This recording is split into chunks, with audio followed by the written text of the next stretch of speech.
Coucou, nous revoilà pour une autre capsule de Délivre-moi. J'espère que vous avez passé une super belle journée. Comme vous voyez, c'est légèrement tamisé. On va parler de quoi aujourd'hui? Donc, nos premiers romans d'amour. Je vois que le mois de février s'en vient bientôt, puis vous savez, c'est la Saint-Valentin qui va frapper bientôt. J'en aurai beaucoup à vous dire pour le mois de février, parce que j'ai quand même des bonnes lectures qui m'attendent. Mais là, pour le moment, pourquoi pas parler de notre découverte face à nos premières histoires d'amour. Pendant que je faisais le ménage de mes livres, suite à des déménagements, suite à l'inondation qu'il y avait eu en 2024. Alors donc, il y a des vieux livres que je suis tombée sur des vieux livres, puis je me suis dit, mon Dieu, j'ai ça encore, croyant que l'inondation était partie avec ces livres-là. Alors donc, au secondaire, pendant que mes amis, eux autres, allaient jouer dans les parcs, allaient magasiner, moi, je faisais du balconville. Donc, je m'assoyais sur mon balcon et mon plaisir, c'était de lire, lire et relire pendant mes vacances d'été. Alors donc, mes premières histoires d'amour, qui se rappelle des arlequins, des duos et même les photoromans? Ces fameux photoromans des bandes dessinées avec des vrais personnages racontant des aventures, des histoires d'amour débordantes.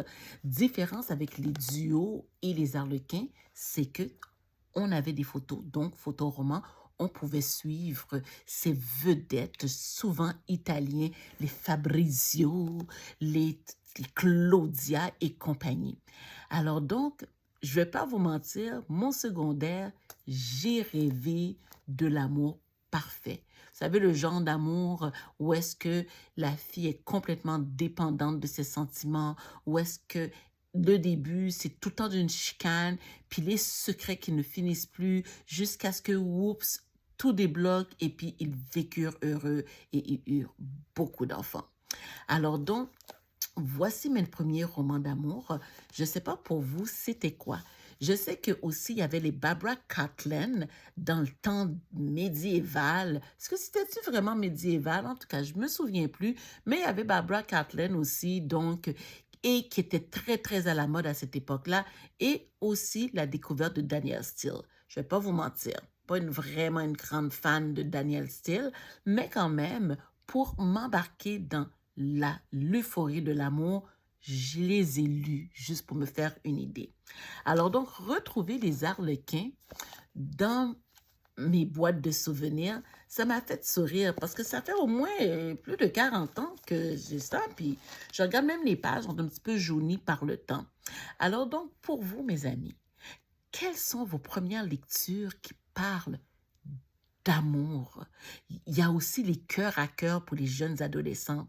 Je ne sais pas si vous vous rappelez, cœur à cœur, c'était seulement des histoires sur la vie sentimentale des adolescents.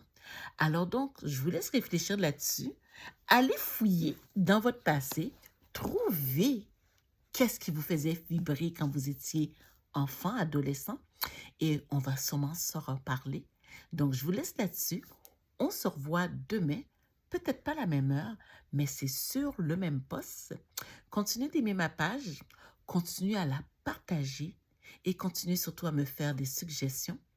Et venez me rejoindre sur ma page TikTok, Délivre-moi le numéro 0. Et qui sait, parlons d'amour. Qui sait? Donc, je vous laisse là-dessus. Je vous fais la bise. Bye bye.